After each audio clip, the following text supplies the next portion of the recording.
YCP నాయకులు అధికారం కోల్పోయిన రెచ్చగొట్టే వ్యాఖ్యలు చేయటం మాత్రం ఎందుకు మానుకోలేదు అనుకోవచ్చు అంటారు? కేవలం ఇది ఉనికి కోసమే. మేము ఇంకా పోలేదు, చచ్చిపోలేదు, బతికి ఉంది మా పార్టీ, మా నాయకుడు, అందరం బతికే ఉన్నాం. ఈసారి మా టైం బాగోలేక 150 నుంచి 11 సీట్లకు వచ్చాం, మర్చిపోతారేమో ప్రజలని చెప్పేసి రెచ్చగొట్టే వ్యాఖ్యలు చేస్తేనే హైప్ వచ్చిందని వాళ్ళ ఉద్దేశం. అంతకుమించి ఇంకోటి ఏమీ లేదు. ఇప్పుడు పేర్ని నాని ఉన్నారు, చీకట్లో కన్ను కొడితే రాత్రి చంపండి, పొద్దున్న వెళ్ళి పరామర్శించండి అంటున్నారంటే ఏందా కాన్ఫిడెన్స్, ఏందా మాటలు? చీకట్లో కన్ను కొట్టి కనబడంగానే రాత్రి నరికేసి పొద్దున్న వెళ్ళి దండేసి పరామర్శించాలా? ఇక బీహారా ఏందేమన్నా? ఇప్పుడు ఇలా మాట్లాడావు, మళ్ళీ కోట్ల చుట్టూ తిరుగుతున్నావు నువ్వు. అయ్యా నాకు ముందస్తు రక్షణ కల్పించండి, నా మీద పోలీసులు ఎటువంటి తొందరపాటు చర్యలు తీసుకోకుండా చేయండి అని కోట్ల చుట్టూ తిరుగుతున్నావు. వాగటం ఎందుకు? మొన్న ఆయన ఎవరు అంటున్నారు 10,000 ఇస్తే బీహార్ నుంచి వచ్చి చంపిపోతారు అని చెప్పేసి. ఇలాంటి నాయకులు ఇంకా ఇప్పుడు 11 సీట్లకు పరిమితం అయ్యారు సార్. రేపు భవిష్యత్తులో ఇది కూడా రాదు. ఎందుకు రాదంటే ఇట్లాంటి వ్యాఖ్యల వల్ల పబ్లిక్లో ఏమవుతుందంటే, అరే ఇంత రౌడీజమా వీళ్ళు వస్తే, వీళ్ళు లేకపోతేనే ఇంత రౌడీజం చేస్తున్నారే, ప్రదర్శనల పేరుతో పరామర్శల పేరుతో వెళ్ళి కార్ల కింద మనుషులు తొక్కుకుంటా వెళ్ళిపోతున్నారు. అంటే ఇక్కడ జగన్మోహన్ రెడ్డి కూడా కంట్రోల్ చేయాల్సింది. జగన్మోహన్ రెడ్డి కూడా అంటే పార్టీ అధ్యక్షుడు హోదాలో ఉన్న జగన్మోహన్ రెడ్డి కూడా రప సినిమా డైలాగు అంటే తప్పే ఉంది, సెన్సార్ వాళ్ళే కట్ చేయలేదు, మా వాళ్ళు చెబితే తప్పేం వచ్చింది అంటున్నాడు కదా. మరి మీకు గుర్తుందో లేదో ఒక మాట చెప్తాను నేను. 2 ఏళ్ల కిందట బోషడీకే అన్న ఒక్క పదానికి తెలుగుదేశం పార్టీ కార్యాలయం, ఆయన పట్టాభిరామన్ ఒక ఆయన ఉన్నారు, ఇప్పుడు స్వేచ్ఛా సర్వేక్షణ చైర్మన్, ఈయన ఇళ్ల మీద దాడి చేసి పార్టీ కార్యక్రమాలని, పార్టీ ఆఫీస్ మీద దాడి చేసి ఫర్నిచర్ పగలగొట్టి ధ్వంసం చేశారు. ఏది బోషడీకే అని ఏదో ఒక మాట తప్పే, అది ఉచ్చరించిన దానికి మీరు ఇన్ని చేశారే. ఇప్పుడు మీరు వాడే పదాలని మిమ్మల్ని ఏం చేయాలి సార్? ఏం చేయాలి చెప్పండి? మీరు వెళ్ళి రప్ప అంటే తప్పేంది? సినిమా వాల్ పోస్టులు ఏంది? ఒక నాయకుడే ఇట్లా మాట్లాడితే కార్యకర్తలు ఎలా ఉంటారు?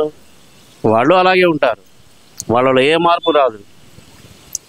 అధికారం పోయిందన్న అక్కసుతో, రాష్ట్రం బాగుపడుతుందన్న అక్కసుతోటి ఇవన్నీ వీళ్ళు చేస్తున్న పిచ్చి ప్రేలాపనలు, వీటి వలన ఎటువంటి ప్రయోజనం లేదు. నీ సహచర్యం చేసిన ఎంపీలుగా, ఎమ్మెల్యేలు కానీ, ఎంపీ మిథున్ రెడ్డి కానీ, వాళ్ళ తండ్రి కానీ, సిబిఐ చీఫ్ పిఎస్ఆర్ అనిల్ గారు కానీ, సిఐడి చీఫ్ పిఎస్ఆర్ అనిల్ గారు కానీ, నీతో పాటు పనిచేసిన ఐఏఎస్లు శ్రీలక్ష్మి కూడా ఈ రోజుగా ఎన్ని కోట్లు లంచం అడిగారమ్మా నీకు అని చెప్పి హైకోర్టే ప్రశ్నించింది, సిబిఐ కోర్టు. ఇన్ని ఆరోపణలు ఎదుర్కొంటా ఉంటున్నా అంటే నీ సహచర్యం చేసిన ప్రతి కార్యకర్త, నాయకులు, నిన్ను నమ్ముకొని చేసిన ఆయన ఎవరో, ఆయన పేరు ఏదో ఉంది సార్, మీరు చెప్తుంటారు చూడండి, ఆయన మొన్న బెయిల్ మీద వచ్చి వాళ్ళ అమ్మకి ఆరోగ్యం బాగాలేదన్నారు. ఎవరైనా ఆయన? అవినాష్ రెడ్డి కాదు సార్, ఇంకో ఆయన కుర్రవాడు కార్యకర్త, ఈ పోస్టింగ్లు కూడా పెట్టేవాడు, అబ్బాయి పేరు ఏదో ఉంది. బెయిల్ మీద వచ్చి కనీసం బెయిల్ నిబంధనలు కూడా పాటించిన వ్యక్తులు. వీళ్ళకి ఒక్కటేనండి, లా అండ్ ఆర్డర్ మీద భయం లేదు, పోలీసు వ్యవస్థ అంటే అసలు లేదు. నిన్న పోలీసు సంఘం స్పందించకపోతే చాలా అవమానకరంగా ఉండేది. డిఐజీనే మాఫియా డాన్ అని పిలుస్తున్నారంటే అసలు ఎలా చూడాలంటారు జగన్మోహన్ రెడ్డి మనస్తత్వాన్ని? చూడటం ఏమీ లేదు, పక్కా మనస్తత్వం అంతా క్రిమినల్ మైండ్ అయింది. ఒక క్రిమినల్ మైండ్ ఉన్న మనిషి రాజ్యాధికారం వస్తే ఎలా ఉంటుంది అనేది గత 5 ఏళ్ళు మనం చూసాము, 5 సంవత్సరాలు అనుభవించాం. డబ్బులు ఏ స్కామ్ ద్వారా ఎలా చేయాలి, ఏ షెల్ కంపెనీ ద్వారా ఎక్కడ ట్రాన్స్ఫర్ చేయాలి, ఎటువంటి టెక్నాలజీస్ అంత చదువుందో తెలియదు అబ్బాయికి. జగన్మోహన్ రెడ్డి గారికి ఎంత చదువుందో తెలియదు. చంద్రబాబు నాయుడు గారు రాజనీతి శాస్త్రంలో పట్టా తీసుకున్నారు, ఆయనకే చదువుందో తెలుసు. మరి ఈయనకున్న చదువు, ఈయన చేసిన పనులకి అసలు మామూలుగా ఫ్యాక్షనిస్టులు కూడా ఇంత ఇదిగా చేయరు సార్, ఇంత ఇదిగా చేయరు. మరి ఎందుకు చేయరో అర్థం కావట్లేదు. ఇతని మైండ్ సెట్ ఏంది? ఇంత క్రిమినల్ మైండా? ఇంత క్రూయడగా మాట్లాడతామా? పోలీసుల్ని రెచ్చగొట్టడం, గుడ్డలు ఇప్పదీస్తానంటాం, ఆఖరికి పోలీసు డిఐజీని కూడా డబ్బుల మూటలు పెద్దబాబుకి చిన్నబాబుకి పంపిస్తున్నామని మాట్లాడుతున్నారే. మీరు ఒక సినిమా ఉందండి, అయోధ్య రామయ్య అనే ఒక సినిమా ఉంది, మీరు చూసారో లేదో తెలియదు. చూసారండి మీరు? ఆ సినిమాలో ఒక ప్రతిపక్ష నాయకుడిగా కోటా శ్రీనివాసరావు ఒక అభియోగం మోపుతాడు రాజ్య ముఖ్యమంత్రి మీద. ఇన్ని వేల కోట్లు తిన్నాడు, ఇతనికి అవసరమా పరిపాలన, తక్షణం రాజీనామా చేయాలి అని. వీళ్ళు ఆరోపణలు చేసిన ప్రతి ఆరోపణకి సాక్ష్యం వెళ్ళి వాళ్ళని అడగాలి తీసుకొచ్చి. అతను ప్రతిపక్ష నాయకుడు కూడా కాదు కదా, పులివెందల ఎమ్మెల్యే. అటువంటి వ్యక్తి ఇటువంటి ఆరోపణలు చేస్తా, పోలీసుల్ని బెదిరిస్తా, అధికారులు బెదిరిస్తా, వచ్చేది మా ప్రభుత్వమే, మేమేం చేస్తామో మీ ఇష్టం ఆలోచించుకోండి. కానీ ఇంత భయభ్రాంతులకు గురి చేస్తుంటే లా అండ్ ఆర్డర్ ఏమైంది అంటే ఇక్కడ ఎలా చూడాలండి? ఇప్పుడు ఆయన మాట్లాడుతుంది ఏంటంటే ఏకంగా ముఖ్యమంత్రి గారినే కాదు, డిఐజీ గారిని కానీ అందరినీ పట్టుకుని అసలు పోలీసు వ్యవస్థే ఒక మాఫియా వ్యవస్థ అంటూ ఆయన మాట్లాడిన మాటలను అసలు ఎలా చూడాలంటారు? గత 5 సంవత్సరాలు బ్రహ్మాండమైన ఆయన అందరినీ సంస్కరణలో అర్థం కాలేదండి. ఏదో జరిగినాయి అప్పుడు బ్రహ్మాండంగా ఉంది పోలీసింగ్, ఇప్పుడే సర్వనాశనం అయింది అంటున్నారు. అది నిజమేనా? ఆ రోజు బ్రహ్మాండంగా జరిగితే ఈ రోజు వీళ్ళు కోట్ల చుట్టూ ఎందుకు తిరుగుతారు, జైళ్ల చుట్టూ ఎందుకు తిరుగుతారు, ముందస్తు బెయిల్ కోసం ఎందుకు తిరుగుతారు? 3,500 కోట్ల మధ్య కుంభకోణం. మిథున్ రెడ్డికి సుప్రీంకోర్టులో కూడా చుక్క ఎదురైంది. దేనికైంది?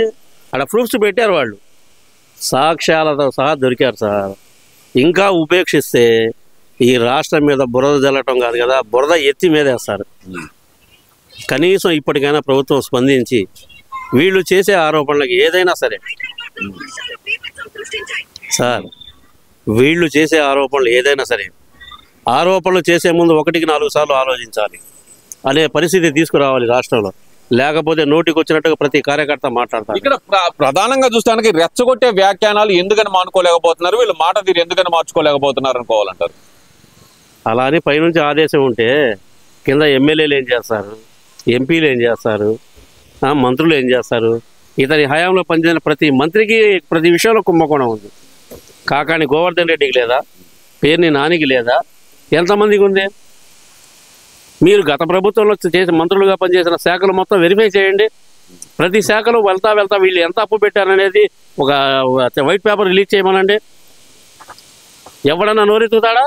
ఇది నేను చేసిన తప్పు, ఇదిగో నా శాఖలో నేను చేసిన తప్పు, నేను గవర్నమెంట్ మిగిల్చిన తప్పు ఎంత. ఆఖరికి పౌర సరఫరా శాఖలో కూడా 4,500 కోట్ల రూపాయలు అప్పు పెట్టిపోయారు. ఎవరు తీరుస్తారండి? సరే, ఇవన్నీ ఒకేత అనుకుందాం. 3 నెలల్లో సింహం దిగుతుంది. గుడివాడలో కొడాలి నాని దమ్మున్నాడు ఎవడైనా వచ్చి ఆపండి అంటూ పేరు నాని సవాల్ చేయటాన్ని అసలు ఎలా చూడాలంటారు? ఎలా చూసేది ఏమీ లేదు. ముందే ఒక హైప్ క్రియేట్ చేస్తే కొద్దిగా బెనిఫిట్ ఆఫ్ డౌట్ లాగా ఉంటుంది. భయం కలవడం ఏం చేస్తాడు, ఎందుకు లేరా వాళ్ళతో గొడవలు, మన పార్టీ పరిస్థితి మనం చూసుకున్న గవర్నమెంట్ ఇంకా 4 ఏళ్ళు ఉంది అనుకుంటారు. ఇటువంటి డౌట్లకి కార్యకర్తలు, తెలుగుదేశం పార్టీ కార్యకర్తలు ఎవరు ఉండరు. ప్రతి కార్యకర్త నిజాయితీగా ఉంటాడు. మహిళా జడ్పీటీసీ మీద దాడి చేశారు, మా చెల్లి లాంటి హారిక మీద దాడి చేశారు. ఇది ఎక్కడ న్యాయం? ఇదే రెడ్ బుక్ రాజ్యాంగం అంటున్నాడుగా మరి జగన్మోహన్.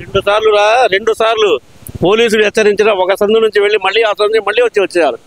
అమ్మ మీరుండి రెచ్చగొట్టవద్దు. ఎంత సమయం నిజంగా చెప్పాలంటే ఇప్పుడు పోలీసు వ్యవస్థ ఎంత సంయమనంతో పనిచేస్తుందో, ఏం మాత్రం కనుక కాస్త వాళ్ళ ఉద్యోగాలను వాళ్ళని కరెక్ట్గా చేయండి అది ఒక చీటికి అట్లా వేసారనుకోండి, ఏది బ్రోలో పవన్ కళ్యాణ్ గారు ఇట్లా చీటిగా చూడండి, అట్లా ఒక్క చీటికి కనుక చంద్రబాబు నాయుడు గారు కానీ పవన్ కళ్యాణ్ గారు కానీ తప్పు ఉంటే మమ్మల్ని నిలదీయండి, మా చొక్కాలు పట్టుకోండి అన్నాం.